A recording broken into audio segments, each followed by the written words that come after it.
এবং বাংলাদেশের মুসলমানের নাম থাকবে না।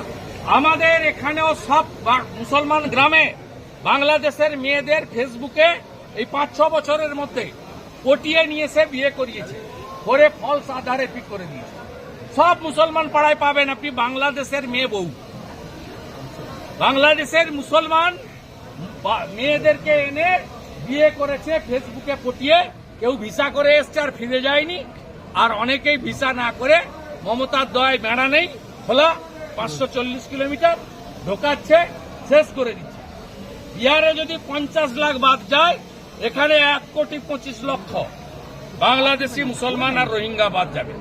আর সব হিন্দুদেরকে আমি অ্যাসিওর করছি, ভারতীয় হিন্দু মুসলমানকে অ্যাসিওর করছি, আর ধর্মীয় কারণে বাংলাদেশ থেকে আসা হিন্দুদের অ্যাসিওর করছি, একটা কারোরও কোনো অসুবিধা হলে উপরে মোদিজি যদি গ্যারান্টার থাকেন, এই রাজ্যের এলওপিও একটা ছোটখাটো গ্যারান্টার।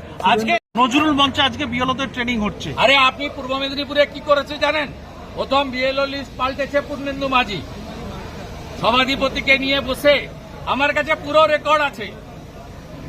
রেকর্ড আছে, আমি একদম যা করার করব, নিশ্চিন্ত থাকুন। আমি একটু পরেই গণেশ কুমারজিকে লিখে এই ডোমিসাইল সার্টিফিকেট নিয়ে এক্সে দিয়ে দিচ্ছে, আপনারা পেয়ে। দাদা, বিহারের মতন পশ্চিমবঙ্গকে এইভাবে ভোটার তালিকা সংশোধন করা দরকার আছে বলে আপনি মনে করেন? এবং কতটা জরুরি? কতবার আপনাকেই প্রশ্ন করছি, আপনি লোকাল ছিলেন। রোহিঙ্গা এবং বাংলাদেশের মুসলমান থাকা উচিত কি নেই আপনি বলুন।